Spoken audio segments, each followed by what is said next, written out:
Pero bago ang lahat, isang like, isang subscribe, masaya na ho tayo dyan. Bago ho natin pakinggan ang mga pahayag netong si Atty. Mike, ay pasadahan muna natin itong viral na kumakalat ngayon ni NBI Melvin Matibag sa social media. Sabi ho kasi rito ni Melvin Matibag, karamihan sa mga bakal na ginamit sa gumuhong building sa Mindanao dahil sa lindol ay galing sa isang pabrika sa Davao City. Nangangamoy kaso na naman ho itong viral na post na to. Biruin mo kung di ako nagkakamali parang iuugnay na naman to sa VP Sara Duterte.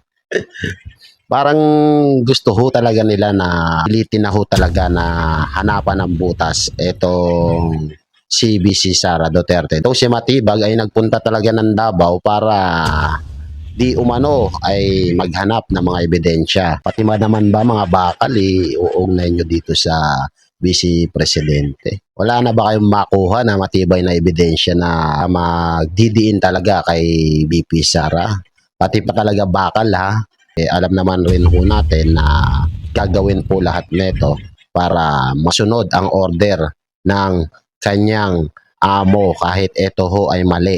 Gagawa po talaga sila ng paraan para mawala sa pwesto yung mga kalaban nila at magagawa na ho nila yung kanilang mga gusto. Kaya po ganito nila ginigipit si VP Sara dahil alam naman ho talaga nila na at nalalapit na rin ang 2028, pinupursige na ho talaga nila na i-execute itong mga plano na gusto nilang gawin dito kay VP Sara. Sanay naman ho sila dyan sa mga ganyang mga diskarte. Lahat po ng mga kumakalaban sa kanila ay gigipitin ho talaga nila. Yan, tulad na nga lang ho na itong sila Senator Marcoleta at si Mike Defensor. Isusunod na ho nila itong si Senator Alan. Uubusin ho nila yung mga hindi sumasang-ayon sa kanila dyan sa minority. Pati ho si Loren Legarda ho, at yung anak niya, di ba? Halatang-halata naman ho na na winawalis ho nila ang mga pwedeng humarang sa mga plano nila. Yan. Dahil ayaw nila talaga sumabog itong napakalaking skandal dyan sa flood control issue na yan. Ito ho, sunod-sunod na naman ang pag-ulan. Kaya nanganganib o nag-aalala na naman ang ating mga kababayan. At meron na nga yung iba, binabaha talaga. Kahit konting ulan lang ho, binabaha. Yan po ang isa sa mga tumatatak sa mga Pilipino kung bakit hindi ho natin kailangan kalimutan itong flood control issue na ito. Kaya sa mga nagsasabi ho dyan na kalimutan na yung flood control, mukhang malabo po yata yan at huwag na natin pakialaman ang flood control. Malabo po yan. Nakatatak na po yan sa utak ng ating mga kababayan. Kaya ngayon, medyo nakakalungkot dahil hindi na ho nila isa sa publiko ang pag-iimbestiga dyan. Yan, diretso naman ho tayo dito kay Atty. Mike Operario. Pakinggan ho natin ang mga sentimiento nitong mama na to at mga sinasabi patungkol nga ho dyan sa pagiging immune nga ba na itong si VP Sara sa mga kaso, dapat talaga na-absuelto itong si VP Sara. O yan, diretso naman ho tayo dito kay Atty. Mike Operario. Pakinggan ho natin ang mga sentimiento nitong mama na to at mga sinasabi patungkol nga ho dyan sa pagiging immune nga ba na itong si VP Sara sa mga kaso, dapat talaga na-absuelto itong si VP Sara. Punto naman ho itong mga sinasabi ni Atty. Mike. Dahil nakikita naman natin mga kababayan na nahihirapan sila na idiin itong si VP Sara dyan sa impeachment na ginagawa sa Senado. Totoo naman din yung sinabi ni Atty. Mike na dapat nauna yung pagsasampa nila ng grave threat dahil isa talaga yon sa mga basihan. Nahihirapan na sila Nahihirapan na ho sila na idiin talaga itong si VP Sara pero magagaling rin ho itong mga abogado ni VP Sara. Ng impeachment. Pero nangyari, nauna yung impeachment bago pa lang nagsampa ng kasong kriminal. Diba? Inilagay mo muna yung kariton sa unahan ng kabayo. This is the horse before the cart. Ika nga. Yun ang ah, ang nangyari dapat, na horse before the cart, tapos nauna muna yung kariton, bago yung kabayo nandun sa likod. Eh wala ho eh. Ganun talaga ang gusto nilang mangyayari. Ipipilit ho talaga nila eh. Walang duda ho kasi atat na sila na mapatanggal si VP Sara dyan sa pwesto niya. Kapag napatanggal ho nila itong si VP Sara ay malaya ho na ho nila masasampahan ng kabilang kaso ho. Kahit ho ibendalo ho nila yung batas natin, di ba? Alam naman ho natin na 32 million ang nagtiwala ho ng buong loob sa kanya. Tapos ganun-ganun na lang nila kung tratuhin, di ba? Vice Presidente yan eh, dapat nire-respeto nyo rin yan. Eh wala eh. Kalaban niya ho, mismong presidente niya, na sinuportahan niya, na inaakala niya na makikipagtulungan sa kanya kapag nanalo. Eh hindi ho eh. Imbis na makipagtulungan, ang ginawa ho, ginigiba ho ang mga Duterte. Dun sa issue ng confidential fund na wala pang pinal talaga, ay namin nga rin ng witness na ongoing pa yung appeal, yung 6 months na appeal hanggang sa kasalukuyan saklaw pa pala ng 6 na buwan na appeal po, Attorney.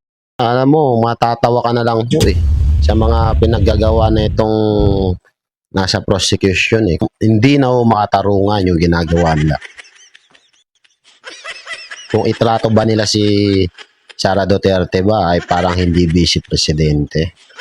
Kaya nakikita naman ho ng taong bayan at alam ko naman ho na hindi na ho tayo maloloko na netong gobyerno na to. Sabagay, meron pa rin mga naniniwala, hindi naman natin maiiwasan ho yan. Pero may mga dahilan naman ho kung bakit naniniwala pa rin sila dito sa gobyernong ito. Wala na ho tayo doon. Pero doon ho sa mga nalilinawan ay makikita naman natin. Wala naman po problema kung makasuhan itong si Vice President Sara. Kung meron ho talaga nilabag na batas, dapat ho talaga kahit sino ho sa gobyerno ay dapat sampahan ng kaso kapag merong kasalanan. Pero ho, ang dapat ho sana ay pantay-pantay ho ang pagtrato nila sa kahit sino po sa ating mga Pilipino. Lalong-lalo na ho sa ating Vice Presidente. Dahil 32 million po ang bumoto dyan kay VP Sara. Grabe ho eh, kitang-kita ho eh, na takot ho talaga sila na dumating yung 2028 na itong si VP Sara ay makatakbo bilang presidente. Yan ho ang malaki hong kinatatakutan niya. Attorney. Oh, yun yung sinasabi ko kanina. So, malinaw dito sa salaysay ng mga auditors ng COA na hindi pa pala pinal yung desisyon. Kaya sabi, ang tanong dyan, bakit nasa impeachment na tayo? Hindi pa pala tapos yan. Ibig sabihin, wala pang napapatunayan na merong misuse ng confidential funds. So why are we now in the impeachment court already? So what if later on, dinismiss yan o upon judicial review, makaabot ka sa korte at sinabi ng korte na hindi, tama ang Office of the Vice President dito. Hindi dapat nagkaroon sila ng notice of disallowance. Tapos na-filean mo na ng impeachment si Sara. At halimbawa, for example na lang, na-convict, kinonvict nyo si Sara based on that. And then later, the court found out na wala naman palang misappropriation o hindi tama yung pag-issue ng notice of disallowance. What happens now? So, pwede mo pa bang ibalik yon on the basis na sinabi ng Korte Suprema? Gusto nila ho na ipa-aresto na si VP Sara. Nang sa gano'n, kung matalo ho itong prosecution dito sa defense team ni VP Sara, ay may kaso ho si VP Sara.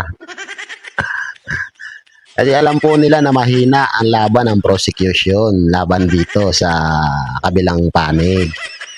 Kaya ho, magsasambaw sila ng kasong grave threat at gusto na ho nilang arestuin si VP Sara nang sa ganon, mahinto o matapos man itong impeachment na to, ay makulong na itong si VP Sara. Paano nga ho kapag napatunayan na walang kasalanan itong si VP Sara?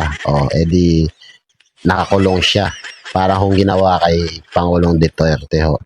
Maibabalik ba nila yon na ikinulong nyo na si BP Sara. Na walang basihan yung notice of disallowance. So, dito pa lang makikita mo na talagang from the very start, wala talagang basihan itong reklamo na to. Na even yung susunod na mga articles, ang gagamitin nila mga ebidensya, yung sinasabi nila, yung sasampinahan pa, yung mga records ng bangko, you know. This means na bago sila nagsampa ng kaso sa impeachment court, hindi pa nila hawak yung kumpletong mga ebidensya. Ngayon pa lang kayo maghahanap ng ebidensya. Oo nga, ba't ganun, no? Inumpisa nila yung impeachment. Tapos, ngayon pa lang sila naghahanap ng ebidensya. Grabe, no? Anong klaseng paglilitis ho yan? At yan ho nagtataka ang marami nating kababayan at nagagalit ho. Kung sa mataas nga ho na official ay nagagawa nyo yung mga ganyan, eh paano pa ho yung mga kayang-kaya nyo sampahan ng kaso, yung mga gusto nyo sampahan? Eh kawawa naman ho yung maliliit na nakakasuhan. Kapag gugustuhin lang nilang kasuhan, makakasuhan ho nila. Dahil nga dito, Vice President nga, ginawan nila ng issue. Hindi na nila nirespeto. Para suportahan yung inyong aligasyon tungkol dito sa impeachment. So, from the very start, it is now clear para sa mga mamaya. Alam naman to ng taong bayan, pero ngayon mas lalong nagiging malinaw para sa atin na walang hawak talagang ebidensya ang prosecution. And this is all about persecution. And yung pananaw natin that this is a propaganda campaign against the Vice President is being supported ng mga kaganapan ngayon dito sa impeachment court. Opo. Tsaka dito sa issue naman po ng marami na namang issue at ano ba to, natataon lang ba na puro mga nasa minority ang issue. Ang dami na pong mga sinasabing kaso, reklamo, may nakakulong na, tapos may nababanggit na naman ang pangalan ng ilan sa mga senador dito po sa... Kaya nga ho, ubos na ang minority. Ang magkapatid na bilyar na lang ho ang natitira. Ito pong iba, sila Senator Cayetano, si Senator Robin Padilla, si Loren Legarda, yan, sino pa ba? Si Senator Bongo. Inuubos na ho nila. Kasi po, ayan na yung mga nakikita nilang kalaban dyan nila sa Senado, yung mga aliado ni Vice President Sara Duterte. Kaya tinadtad po pinagkakasuhan ho nila. Bagay yung iba dyan, di naman kalyado Nagsasalita lang sa tama Pero parang ayaw ho nila namin nagkikriticize sa administrasyon. Gusto nila manahimik lang ho tayo. Manahimik lang ho yung mga opisyal natin. Gusto nila sumakay lang ho sa agos. Minority. Ano ba ito? Ito ba'y malinaw na na political operation pa ito laban sa mga katunggali or mga kritiko ng kasalukuyang administrasyon at hindi na talaga nila maitatanggi po na ito'y nagkataon lamang, attorney? Kunyari, tanga tayong lahat. Kunyari, wala tayong alam. Pwede nating Ano ho yung gusto nilang mangyari? Tumpak, di ba? Sabi ko na. sabihin na, ay oo, nagkataon lang yan. Aksidente lang yan na ang kinukulong na yon at kinakasuhan na nandun sa opposition. Unfortunately, we are not. Unfortunately for them. Ang taong bayan ngayon, hindi mo na malilinlang sa ganyang mga representasyon. It is clear as daylight, malinaw na ito. Yung mga kinakasuhan ninyo, yung mga nagrereklamo, yung mga naghahanap ng katarungan, ng ebidensya, laban dito sa katiwalian. Toho. Yun ho. Malaking tumpak na katotohanan ho iyon.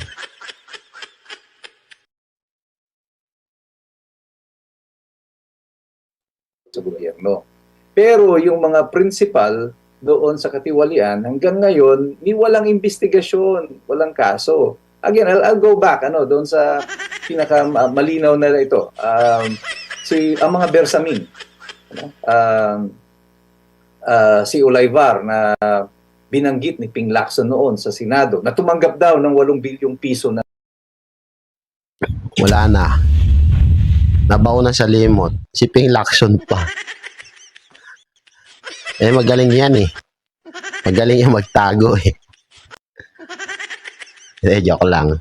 Alam natin naman itong dating si Ping Lacson na hinahangaan po ng marami sa atin ay tila ho na dismaya na dahil ho dyan sa di umano na nakikita at napapansin ng mga ordinaryong Pilipino na gusto niyang itago talaga o ayaw niya talaga na makasuhan itong mga malalaking tao sa likod ng issue ng flood control na yan. Yun po ang katotohanan na napapansin po ng ating mga kababayan.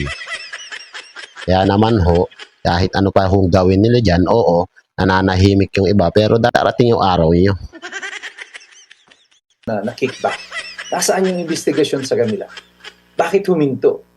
Hindi pinatawag, walang complaint na isinampa sa Blue Ribbon Committee. Kahit na si Ping Lacson mismo, who was then the chair of the Blue Ribbon Committee, ang nagsabi nito na meron siyang ebidensya. Where is the evidence? Where is the 65 contractors na sinasabi ni Ping Lacson, ng mga contractor ng mga congressman? Nasaan yung 15 na favored contractors na sinasabi ni BBM? So, nasaan yung kaso kay Romualdez? Hanggang ngayon, sa ombudsman pa lang. So, bakit yung mga kaso ng plunder, so far, si Revilla lang at saka si Jinggoy Estrada ang kinasuhan. Puro plunder nga ho, mapapansin natin mga kababayan, puro plunder ho ang kinakaso rito sa mga kritiko nila. Dahil ang plunder po kapag napatunayan ho ay wala hong bail yan. Kaya ayan ho, puro plunder ho.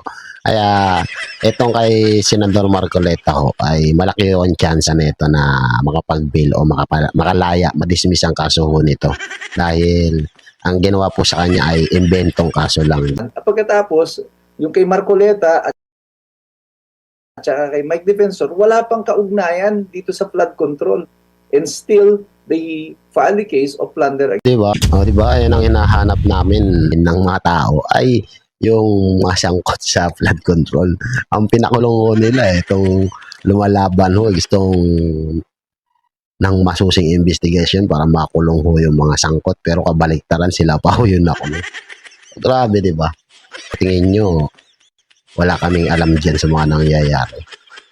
Obvious ho yung ginagawa ng ating gobyerno na kasuhan ang mga nagsasalita na kritiko laban sa gobyerno. Millions of people. Aksidente ba yun na lahat ng oposisyon yun ang nakakulong? At pagkatapos yung mga kakampi nila ay hindi. Parang malabo naman yata yun. Parang magagawin tayong mga mangmang ng gustong gawin ng gobyerno na tayo yung mga mangmang dito sa sitwasyon na ito. Opo. Tsaka ang latest ngayon, attorney, parang wala na tayong asahan pa sa Senate Blue Ribbon na talakayin itong flood control kasi parang napagkasundoan na ba na doon na lang sa ombudsman lahat? Yun ang sinasabi ni Erwin Tulfo. Bakit nga naman iimbestigahan ni Erwin Tulfo yung sarili niya? Isa siya doon sa binabanggit nung 18, dating Kalimutan na raw ho yung flood control, sabi ni Erwin Tulfo. Huwag na daw ho natin pakialaman ho yan. Kaya nga ho, itong mga kababayan ho natin na apektado ng nangyayaring pagbaha ngayon, pagtaas ng tubig, yan, ay galit na galit ho dito kay Erwin Tulfo. Dahil paano nga nila kakalimutan ang flood control, lubog ho sa baha ang kanilang mga bahay. Tapos gusto ho nitong si Erwin Tulfo na kalimutan at huwag pakialaman ang flood control. 18 ngayon ay 14 Marines na tumanggap ng mga malay-maleta, di ba? So tama talaga na gawin niya yan, na i-refer niya na lang sa ombudsman. But the way things are going, parang walang aasahan yung taong bayan tungkol dito sa magiging investigasyon sa ombudsman. Si Romualdez nga, despite sa dami ng mga press conference at mga press releases nila hanggang ngayon, wala pa rin kaso si si Romualdez. Ano? So, saan tayo pupunta? Saan pupunta ang taong bayan? Anong aasahan natin dito sa magiging investigasyon ng ombudsman? Parang, I think many people today would tend to believe na pag ipinasa mo yan sa, walang difference eh. Dali mo yan sa Blue Ribbon, dali mo yan sa ombudsman. Ganon din ang ending nito, no? Wala ring mananagot dito ng mga totoong mga nagnakaw sa ilalim ng kasalukuyang administrasyon. So ayun po, narinig po natin itong pahayag ni Atty. Mike Operario kung saan nga ho na malinaw ho ang kagustuhan ho ng administrasyon na to na pabagsakin ho itong mga Duterte. At gagawin ho talaga nila ang lahat para maisakatuparan ito. Kahit nasisira nila ang imahe ng mga ahensya ng gobyerno. Yan ho ang katotohanan. Wala ho silang pakialam ho dyan. So, daanan ho natin rin to kay Palsis. So, dahil na supalpal ho siya dito ni Ben Jokno. Dahil alam naman natin ito si Palsis ay isa ring kritiko ng mga Duterte. Kaya pakinggan natin kung paano siya nabutata. Sir, sorry, baka magalit ang mga manonood. I have to ask this question. Panahon ni Duterte, Ako po, pag nakita pa lang ng mga Duterte supporter, panigurado magagalit na. Kahit hindi ka pa magsalita, magagalit na sa'yo, Palsis. Alam naman natin na galit sa'yo ang mga supporters ng Duterte. madami din tayong inutang, hindi po ba? Hindi po ba yung utang na binabayaran natin ngayon galing sa panahon ni President Duterte? O ayan o, si Duterte agad ang ano niya. Hanggang katapusan ho ito, puro Duterte na ho ito. Gusto niya ho, sumang-ayon ho sa kanya na mga Duterte talaga, pangit ang mga ginagawa ho. Ayan po ang naratibo na gusto hong ipunto ho dito ni Palsis. Kasi, lahat. pero Accumulated. ang pinakamataas na utang nung pumasok si Cory. O si Cory, hindi si Duterte, malinaw yan, Palsis. 1-0. Noon, natatanda ko talaga. Yeah. Wala kaming magawa dahil napakalaki ng utang. Tsaka galing kasi tayo napababa sa- na natin yan Kasi tonight. nasa IMF tayo, World Bank, di ba? Napababa na natin yan to 39.5 as a share of GDP. Yeah. Hindi na masama yan, ha? Kasi- in fact, that's the envy of many O, yan na naman ho, babanat na naman siya. Babanat na naman. countries. Kasi globally, pag tinignan mo yung global debt versus yung global GDP, it's 95%. 95%. Hindi naman masamang O, sisingit na naman si Sising. Mamaya na si sumingit, nagsasalita pa. Ikaw talaga, Palsis eh. Kaya galit na galit sa itong mga supporters ni Duterte eh. Sigit ka ng singit eh. hiram ng pera eh. Of course. Kung ang return on investment, halimbawa, meron kayo isang project na magbibigay sa'yo ng 20% return, and manghihiram ka 3%. It makes a lot of sense. Again, it goes back to quality of spending. Correct, If the project is paying for itself, then Yan, paliwanag nyo dyan, Sir Ben, kay Palsis. Kasi hindi mo niya naiintindihan yung mga sinasabi nyo eh. Ang gusto niya ho, Duterte ho. Sang-ayunan nyo siya na si Duterte ay masamang tao. it's not really a debt. Correct. It's a debt, but it's not a bad Mas malaki pa nga utang ng US and Japan eh. Ang US, Bakit US mayaman about sila? 110, Sa Japan is China. about 250. debt. Yeah. I'm just forgetting my statistics kasi, Sec, pero if I recall correctly, sa 4 to 5 years ni BBM, yung sa dami ng inutang niya, O, yan na naman siya. Alam ko na naman yan. Duterte na naman yan. is almost the same amount sa 6 years ni President Duterte. O, di ba? Sabi sa inyo eh. Ito ho ang isa sa mga kinakagalit po ng ating mga Duterte supporters. Ito pong mga ganitong mga naratibo ho. Ito ho nitong si Palsis. Natila ho, wala pa ho yung kwentuhan, Duterte na agad ang may kasalanan. Dinidikdik niya talaga. Palibasa, bata ni Martin to eh. Sabi ni, ano yun ha? Sabi yun ni Kong Erisi ha. So, I agree, mas madaming inuutang ngayon. Pero, ang laki pa din ng inutang ng Duterte admin, definitely compared to Pinoy. Pero dumanta Oh, huwag mo na kasi ipilit yung argumento mo. Hindi nga tama eh. Pinipilit mo pa. sa pandemic eh. Kaya kailangan mo mangutang eh. Di ba? Pandemic yung kailangan na kailangan talaga. Oh, And again, the quality ito talaga si Palsis. Eh. of spending. Ang quality of spending. Nag-build si Duterte. Nag-build siya. Pero sir, Kasi marami. proud ka doon sa panahon ni Pinoy. maganda nga yung pero wala naman siyang ginawa, di ba? Oh. Walang ginawa. Pero may- Infrastructure-wise, you mean? Infrastructure. Nililinaw ko lang po sa viewers. Wala siyang ginawa sa walang- May infrastructure. iilan, hindi madami. Tamimi na si Palsis dito. Talaga si Palsis, puro sablay yung mga banat eh. Kaya madalas nabubuta tayo. Palpak pa yung MRT sa Tino, laging di ba, sira. Sir, sorry, baka magalit ang mga manonood. Hanggang dito na lang muna tayo. Nakita nyo kung paano supalpalin itong si Palsis sa mga sablay niyang argumento ho, na gusto niya ho ay sumang-ayon sa kanya itong si Benjokno. Yan dito lang mga kababayan. Mag-ingat po tayong lahat. Masyado pong malakas ang ulan at hangin habagat. Thank you.